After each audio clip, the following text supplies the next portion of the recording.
My name is Matthew Victoria. I'm with Primary Residential. I'm a co-chair of the affiliate committee, and we like to talk to affiliates. We're going to do a little title talk today, and we have one of our affiliates right here with us, Deb Henderson from University Title. How you doing, Deb? Good. How are you, Matt? I am excellent. I always love talking title because it is one of those things that people just don't know enough about, and they really should.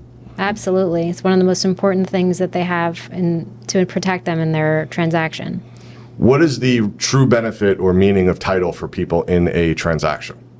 So what we do really falls into three categories. If you think of it as first protecting the client from any previous debt that the previous owner might have had. So if a person is selling their home and they had an existing mortgage, things like that, we'll be making sure they're paid off and taken care of so that debt doesn't pass on to the new owner. That's the first thing that we do. Secondarily, we look at how the property can be used. So things called easements and restrictions, and that really tells us how the property is being used by the current owner and what things they can and can't do. So there is a restriction on the number of cars they can have in the parking area. Is there utility access so that the utility company can come and access the property? So really the client knows when they're buying the property how they'll be able to use the property and if anyone else has a right to use it. And then the last thing we do is check ownership. So for 60 years we search back every single time the property exchanged from a seller to a buyer, and we make sure that the title was passed cleanly on from owner to owner, so no one can come out of the woodworks and say they might have an interest in the property in the future. I always like to explain it just like that. This way nobody can knock on the door and say, hey, guess what? I have ownership in the house, so now you get to pay me. Right, absolutely. So how do you guys protect against that part of it? So if there is an issue that comes up in the future, you get a title insurance policy. And as an owner, you get what's called an owner insurance policy that protects you in the event that one of those things happens. Someone comes and says they have an interest in the property, or there's some kind of debt that appears and someone says they're owed money from the previous owner of the property. That title insurance policy would protect the owner and help them to potentially obtain counsel so that they can rectify the issue and get legal help, and then money to actually correct the issue up to the property value, which is what the title insurance policy usually is for the purchase price of the property. Now, there is a new enhanced policy that's being offered, I guess? So the enhanced policy has actually been around for years. It just hasn't been used or communicated to clients that it existed for some odd reason. But a lot of the title insurance agents are now making it their standard policy, so to speak, because it provides additional benefits that the standard doesn't. So a standard policy, if you think of it, it really protects you from the day the deed is recorded backwards. So things that happened in the past, like I said, previous debts, problems with ownership passing from person to person. But the enhanced policy actually affords for a lot of future protection. So for example, post-closing fraud and forgery, which is what we're really here to talk about today. And those things are not necessarily addressed by the standard policy, but the enhanced policy can help to alleviate or correct some issues that can happen after closing, and that's the biggest difference. Now, is there a big significance and difference in cost?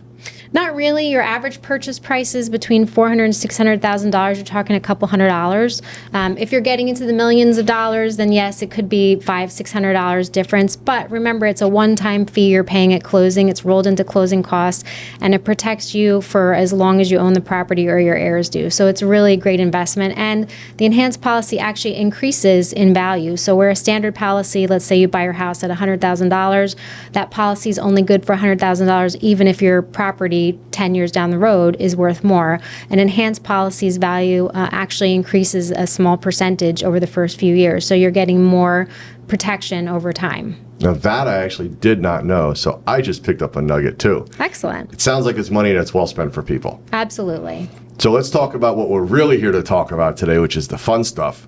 We're here to talk about some problems in title that people might be seeing now, right? Fraudulent listings. Yes. How does somebody get past that part of it?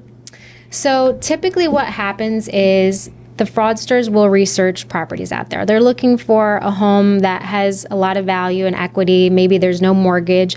And remember, a lot of those things are public records, so they can go look and see if there's a vacant piece of property where someone owns it and they might be an absentee owner, meaning they live in Florida, they own a vacant land in New Jersey, and they have it paid off, so they own it free and clear.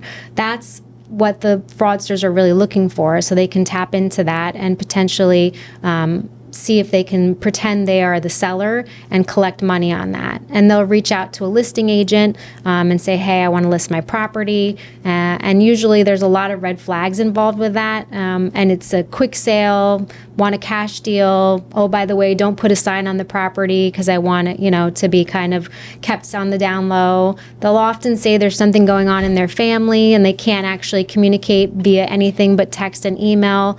A lot of times they won't be able to even provide really good information about their whereabouts because they're visiting family and someone's sick. Usually it's one of those scenarios that happens, but they're really looking to try and pretend to be the seller of a property that they do not own. So there's a couple of different phases or stages that go through. So how does a realtor kind of filter out and pick up on that this is somebody being fraudulent? Sure. So like I said, there's a few red flags. First of all, typically there's always a sense of urgency.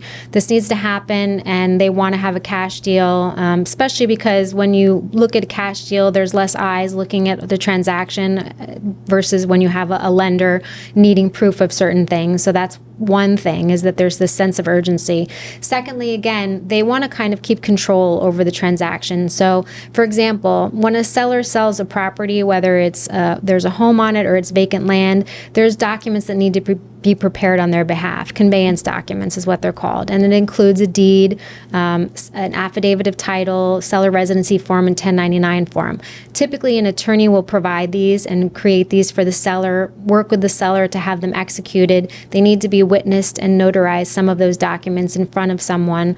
And a lot of times in these fraudulent circumstances, the seller will say, oh, I have someone who will take care of all of that. They'll notarize everything. I'll get it all to you.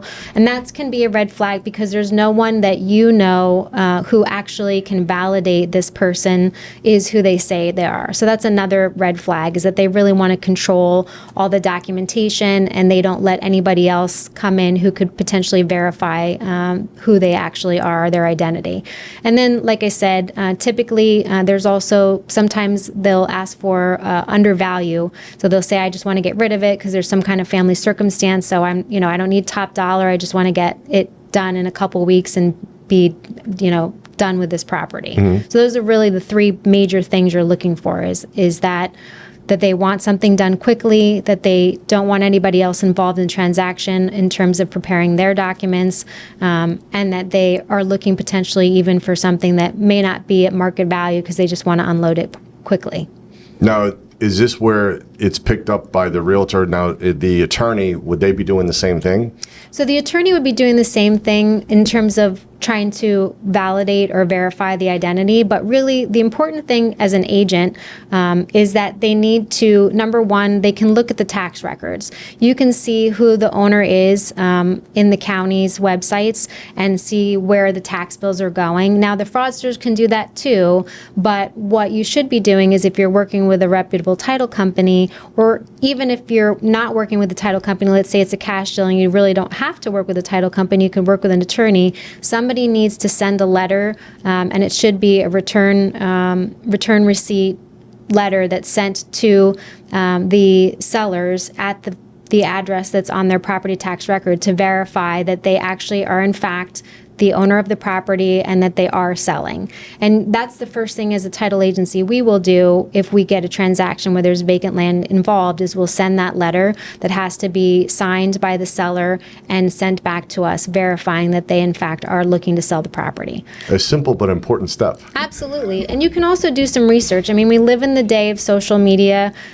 There aren't very many people who you can't look up and find a picture of or information somehow on Google. I mean, I encourage agents to do that as well, to try and do their due diligence. And there are also ways that if you talk to a title company, even if the client is using a title company different, I always tell agents, you can always call me, and there are other ways we can validate the seller's identity.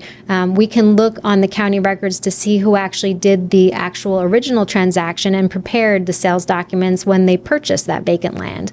And let's say it's a local attorney that we know. We can call and reach out to them and say, did you speak to this person? Do you have a phone number for them? And even further, try and validate their existence. And in addition, University uses a system called Closing Lock, where the seller actually has to to upload their identities into our system, and that goes through a database and validates their identity, and not just by looking at the front of the license, because anyone can forge that, unfortunately. On the back of the license and on the passport, there's barcodes. Those barcodes have information that if all the information doesn't jive and match up with each other, that system will kick it back saying, this may not be who we think it is. So it's important to work with a title company, too, that has some kind of system in place to take that identification process one step further. So normally the title is involved on the buying side, not on the selling side. But they're involved in the transaction every time. So even if we have someone buying the vacant land, and this is a fraudulent seller, as a title company, we're researching both parties because we want to make sure, again, remember our primary job is to make sure everything that passes from the seller to the buyer is taken care of so the buyer doesn't inherit any issues. And of course, the seller not being a legitimate seller would be a pretty big issue to have. So the title company should be looking at both parties. The fraudsters are definitely working overtime right now. Yes, and they're getting smarter and using the technologies more and more for sure. And that's something we're going to get back to because I find that very interesting too. Now, correct me if I'm wrong, you actually had something like this happen before? So the vacant land issue, yes.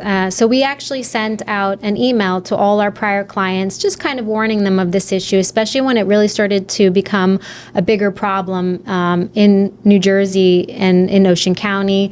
Some notices were sent out saying that vacant land fraud was on the rise. So we sent out a mass email to all our prior clients, and one of our clients, who was an investor who owned a vacant land, actually got that email, and he thankfully lived locally in New Jersey and drove past his property, and lo and behold, there was a for sale sign on his vacant land. So he called our office immediately, saying, what's going on? I got your email, and lo and behold, someone's trying to sell my problem fraudulently, or sell my land fraudulently. And so we worked with him. He talked to the attorney that was involved in the transaction. They actually got the prosecutor involved, and they did a little pressing for the seller, and come to find out, of course, as soon as they started asking questions, he disappeared. And thankfully, that was thwarted, and that client wasn't, a victim of fraud ultimately, but it happens all the time. And no matter how many times I'm out with agents, somebody always has a story that, they had that transaction potentially happen, or someone called them about a listing that really wasn't there. So it's out there and it's happening all the time. Did you ever actually get to speak to the listing agent? No, I know the listing agent. I didn't speak to her because it wasn't a transaction I was involved in. But yeah, I felt awful because it's very easy to fall for that, and she did try and get a, form of identification from them and speak to them. But again, without some kind of secondary way to prove that people are who they say they are, even just looking at a photo ID or getting a copy of it sent in an email is not enough, unfortunately, anymore. You have to be a little alert, I guess, nowadays. And when people are having trepidation of answering a question or even get upset when they're answering a question, it's like, hey, something's a little weird here. Sure. Yeah. Follow your gut for sure. Because if it seems too good to be true or something is off, you're probably right. And you should do some more investigation or talk to the title company involved in transaction or the attorneys and tell them you think something is amiss so that they can do some further research. It definitely will save everybody some heartbreak in the end, if it turns out to be fraudulent by doing that. So the vacant land tends to be more of the, targets for all of this? Yes. There's fraud that is abundant throughout our industry in all kinds of ways, unfortunately, because we're exchanging money, and so when that's involved, someone definitely has their attention on it and looks for ways to intercept those funds. But yeah, the vacant land fraud seems to have definitely increased in New Jersey and across the East Coast and really throughout the country in the last couple of years. And again, it's because everything is done electronically nowadays, and so many more people can be out of state and have their transactions dealt with without ever meeting anybody. It makes it a lot more susceptible to happen. It's great that we can do everything electronic, but it creates its own set of problems and issues for people. Yeah, absolutely. So speaking of electronics, you mentioned cybersecurity and things like that. So what is it that you're seeing now that people really kind of have to be alert about? So there's two things really that have been an issue for a long time, but I think it's become harder and harder to detect because of the advances of technology. And first is just your plain old wire fraud. So buyers are wiring funds in order to close, and typically what happens is they'll somehow, fraudster will get wind of the fact that a closing is going to take place. And as you can imagine, not everybody is using secure emails to communicate with each other on a daily basis in these transactions. People are answering things from their phone, text messages are going around. So a lot of the communication is unencrypted and unsecure. There are people out there whose job it is, unfortunately, to sit there and monitor those kinds of conversations to pick up on things like, okay, closing is happening soon. I see words like settlement, closing disclosure, wiring funds, and then they pick on someone in the transaction. And a lot of times it's the agent. They'll send fraudulent emails that look like they might come from the title company or the attorney saying, hey, let me have your buyer's contact information. We're getting close to closing. We want to send our wire instructions. And unfortunately, there are a lot of agents who've been fooled by that, and they'll send over their buyer's phone number and their buyer's email, and then the next thing you know, the fraudster is sending them fake wiring instructions, or even nowadays calling them and posing as the title agent. And that's where the artificial intelligence part of it comes in and gets a little scary, because right now you don't need very much audio footage of someone to actually spoof their voice. Now, How much do you need? 3 to 5 seconds really is it. And honestly, if you think about your voicemail, if someone calls your voicemail, doesn't actually leave a message, you probably are speaking for 10 to 15 seconds saying your name, who you are, and everything that the fraudster would need to know to do that. Now, I do want to say we're not seeing as much of that, but there is the potential for that, and there are cases of that. I would have never thought about the voicemail. Yeah, so I know as much as you want people to leave a voicemail, message for you, you may want to just be very brief about, letting the automated system say, you've called this number, or leave a message, because they know if they're calling you, you know who's calling. Mm-hmm. But yeah, it's very scary. So that's typically what we see, is that someone will intercept communication and somehow send fake wiring instructions to the buyer, and then unfortunately buyers will send the money out to the wrong account. So is there anything that they could do to help avoid that, or be a little bit more receptive to what's going on? Yeah, absolutely. So I tell all my realtor clients, the attorneys, the lenders we work with, speak to your clients on day one. Tell them, this is your title company. This is who you're going to need to wire your funds to. Don't accept anything via email or text messages or phone calls.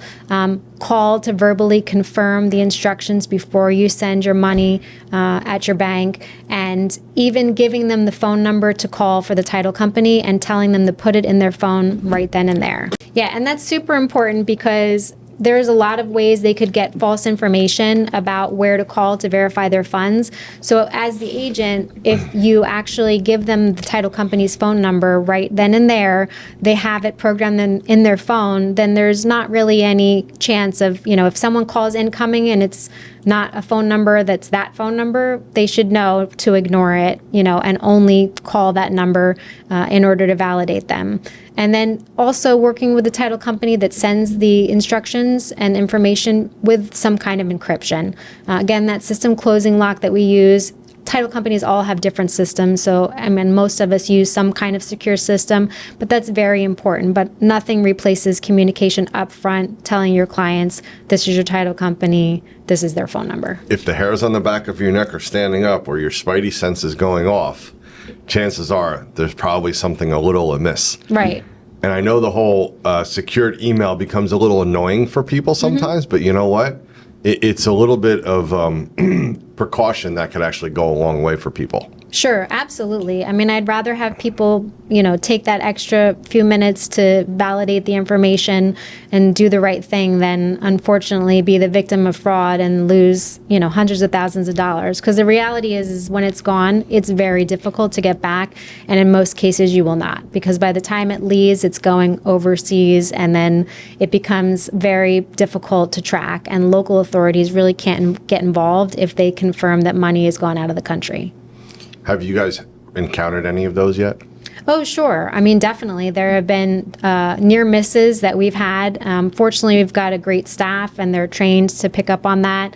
And we try to communicate to everyone, the urgency of validating the wire instructions and calling before they do anything. And most of the people that we work with, we're working with them on a regular basis as our clients. And so they do a great job of communicating to the clients as well. But definitely there have been near misses, and all of the title companies in New Jersey have been a victim at some point or another of someone attempting to try and send fraudulent wire instructions. So it's definitely something we've all experienced. I'm sure AI is starting to play a bigger role in a lot of this. Yeah, that stuff keeps me up at night. As much as I love the topic and teach some classes to realtors on how to use it for their benefit, it also scares me a lot because the technological advances in AI are so exponential, and how quickly they're growing makes it a challenge for us in our industry in particular. The voice part that we mentioned, being able to spoof someone's voice, there's also the same capacity with video. I was actually watching some kind of listening to a podcast, and there was a CEO, and it was in Hong Kong, so it was in the United States, but the CEO of a company supposedly called a Zoom conference in and had a bunch of his clients come in, and one particular employee who was responsible for wiring funds was called to this Zoom call and was told that there was a big merger going on and they needed to wire, millions of dollars to this client. And this employee went ahead and did it because he was on a Zoom call with his CEO and all of his colleagues. Come to find out, he was the only actual human on that call. Everybody else, the CEO included, were avatars that were created virtually, and this poor employee was duped into wiring millions of dollars out to some fake company. And so some of these players obviously are big organizations that have access to a lot of technology and can pull off that kind of heist. Usually we're not seeing that in our industry, thankfully. But the reality is same with audio. There isn't a lot of high quality video footage that's needed in order to replicate someone's likeness and create some kind of video that looks like you're actually speaking to the person who you think it is, and it's not. So that's definitely scary in our industry. I don't think we're quite there yet, but I'm sure it will be something we'll have to deal with on the horizon. I actually saw that story about the person that was on the Zoom call, Mm-hmm. and it was crazy to think that something like that could happen. Yeah, it's like I said, it's fascinating and scary all at the same time. So it's just good to be aware, when you're posting videos and like this, it's great. We have all this video footage, but someone could use it for evil purposes, unfortunately, if they wanted to. Next thing you know, you and I are going to pop up someplace else. Hopefully we don't sign anything or somebody doesn't sell us something. Yes, let's hope not. The AI part is definitely scary. Now, is there any part of AI that's actually useful for what you guys do?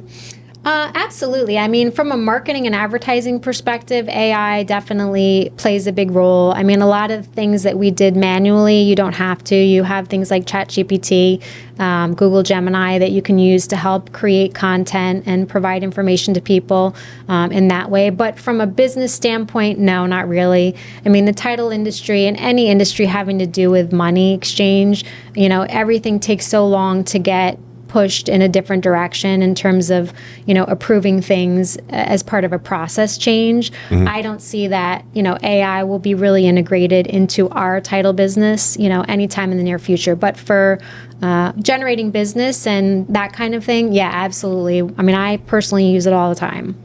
ChatGPT is definitely an interesting tool for people to utilize if you give it the right information. Yeah, listen, like anything, garbage in, garbage out. If you don't ask it the right questions, you're not going to get good answers. ChatGPT, give me a marketing plan. Well, who are you? What do you do? Tell me, give me more information about it. Yeah, exactly.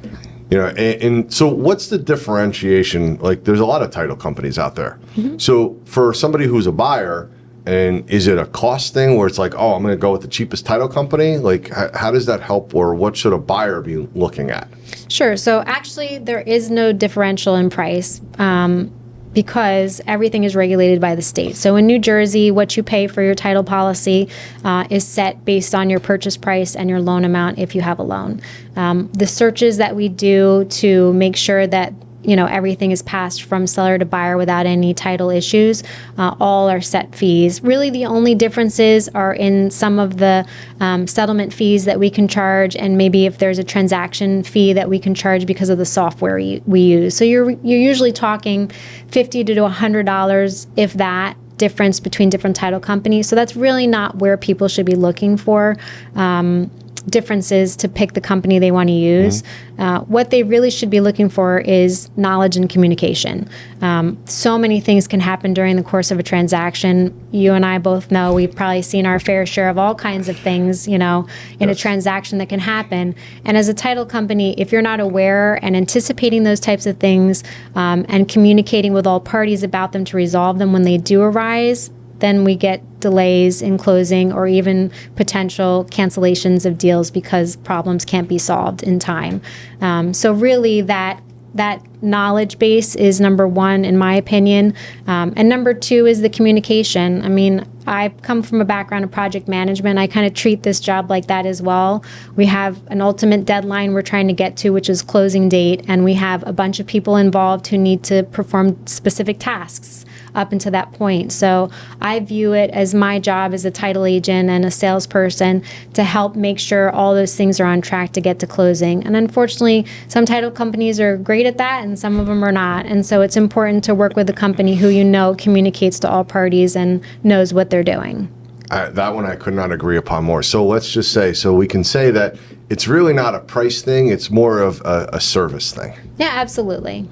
So service is important because when you're dealing with title companies, and some of it too is also the timing. Sometimes they take a lot longer to do things than when they're coming back with a title search. It's like, hey, did you miss this? Did you get this? And what does a team look like for a title company?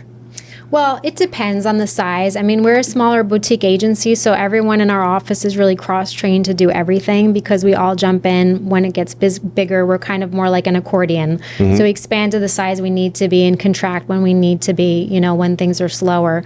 But a lot of different companies have siloed processes. So someone will do the entry when the order comes in, someone will do the processing to clear all the title issues, someone will do all the post-closing, and there are various steps that are going to happen with every title company. And in my opinion, it's not so much important how that happens, but the thing I like about our office is that you get someone from the beginning to the end who has knowledge of your transaction, and there is no siloing. So from the time the contract comes in the door till the time the closing comes in, you really have one point of contact to deal with and communicate with so that you're staying on top of things and you don't have to figure out who do I need to ask and where am I in the transaction. And correct me if I'm wrong, but university is all female? It is all female, and this is our 30th year in business. So it's been a long-standing company and pillar in the community, and been really blessed to be a part of the organization for the last 10 years. I learned a lot. I got some nuggets out of it. So for anybody that actually is watching too, title is important. A lot of people don't even realize it. Like most buyers don't realize that they can actually tell who they want the title to go to. The attorneys usually they're just the ones that just send out the orders. Am I correct? Sure, it's a mix. I think in the last 10 years since I started, a lot more agents too have an impact in where the title is steered towards, because they will communicate to the attorney that they want such and such a title company to be involved, because they're bringing in the business too, so they have a stake in the entire transaction and to make sure that everything goes smoothly. But typically, yes, the attorney is the one who really steers where the transaction goes to in terms of title companies. But ultimately in New Jersey, the buyer has the say because that's who we represent, and they're the ones paying for the title insurance. So they really should be able to have a say and know, that this is the title company I choose, because we do provide such an important part of the process. 30 years is a long time. So obviously that shows stability. Yes. I actually, when I came into the business, there was a title company that the company that I worked with dealt with, which is no longer here. They were actually paying the people's mortgages after they closed and didn't pay the mortgage off. Oh my goodness, yeah. So that's the problem with title, is that it's not just something that stops at the closing date. If something is missed or something isn't done, it can carry on. And then let's say 10 years passes and the seller goes to sell their house and there were issues that the title company missed or didn't resolve, like a mortgage that wasn't closed out and discharged or followed up on. Now that's going to haunt this seller, and that may impede their ability to buy until that issue is rectified. So it's definitely something that people don't realize how important it is until, unfortunately, they do, because there's a problem. Yes. So if they bought the enhanced policy, so let's say they wind up getting some work done on their house and the contractor says that they still owe them money, and the contractor goes and files a mechanic's lien. Does that pop up with the title policy that they get, or how does that come up for somebody?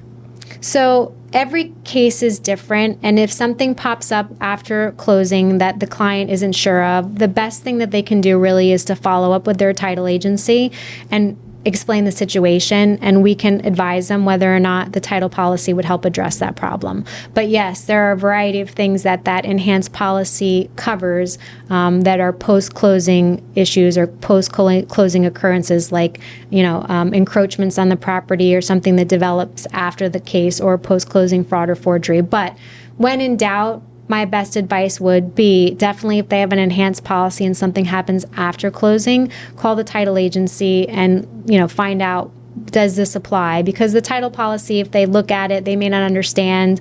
It's a lot of legal information in the policy. It's best to just call and talk to your title agent, and they'll help guide you. So, and I never realized about the enhanced policy, because with the way houses have been appreciating lately, it's actually something that would be very beneficial, because we're seeing right now 10 to 15% per year. Sure. And if you're not insured correctly enough, which is what the enhanced policy does, because the regular policy doesn't go up, that right there could cost you some money. Yeah, absolutely. If you have a problem and the problem is, costs more than your current value of your home, having that enhanced policy definitely helps, because it would address a larger amount that you can potentially tap into to help address the problem. So the couple of extra shekels at closing for the enhanced policy can definitely pay off in the future for them. Absolutely. So listen, I have had a great time. This has been such great information for people. Realtors, if you need something, definitely look. If your spidey hairs are going off, then you know what, chances are there might be something wrong, and you have to talk to a good title person. So I would definitely recommend giving Deb a call, saying, hey, what about this? Can you tell me about it? Which you'll have no problem doing. Thank you. I appreciate the opportunity. Thanks. And absolutely, I'm always there to answer questions. Even if we're not involved in the title transaction, I get a lot of agents call and ask questions just to help guide them through things. So And happy to I help. can give Deb my personal stamp, because we've worked together for quite some time. So excellent job, and thank you for the information. Thank you. Awesome.